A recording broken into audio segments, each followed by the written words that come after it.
New Year's team building trip, our boss, in a fit of holiday cheer, decided to fly the whole company to Miami for New Year's Eve. But when we got there, he stuck the three of us, the company's top salespeople, in a $10 a night mixed dorm hostel. He and everyone else checked into a 5-star private villa. Talented people can thrive anywhere, he'd said with a smug grin. Consider this a little exercise to build character. The moment he left, Kevin, our sales king, coolly sent a single text message. A major client immediately replied, saying they'd be delaying their final payment by 6 months. Jessica, our sales queen, made a simple phone call. A loyal client of 3 years promptly announced they would not be renewing their contract. As for me, I called my family. Hey Dad, yeah, about that $10 million contract we just nailed down. You can go ahead and scrap it. This was beyond absurd. I've heard of bosses casting people aside once they've served their purpose, but I've never seen one chop down his own money tree at the roots. To be honest, we were stunned when he led us to the front door of that grimy hostel. Before we left New York, he had promised us, his 3-star employees, a huge surprise. So the regular staff got a 5-star resort, while the three of us who had single-handedly brought in 9 figures of business for the company were supposed to sleep in a dorm. Can someone please tell me what part of this is the goddamn surprise? Seeing the thunderous looks on our faces, the boss clapped his hands together. You three are the pillars of this company. Staying here will sharpen your resolve, which will only help you bring in even more business. Kevin was the first to snap. Boss, this is a company retreat. What's the point of sharpening our resolve? He asked, his brow furrowed.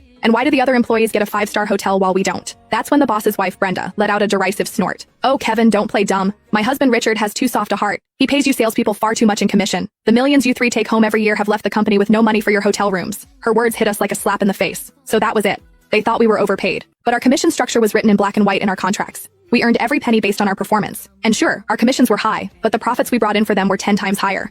The moment I pointed this out, Brenda just smirked.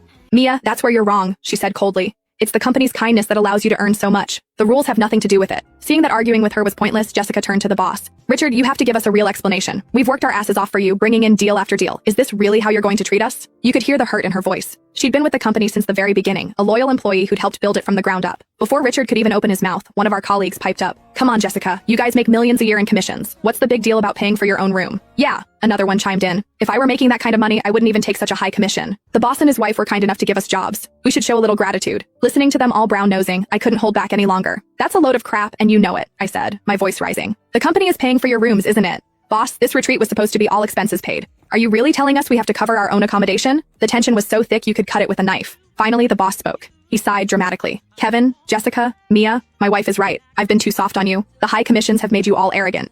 You're our top salespeople, right? The most talented?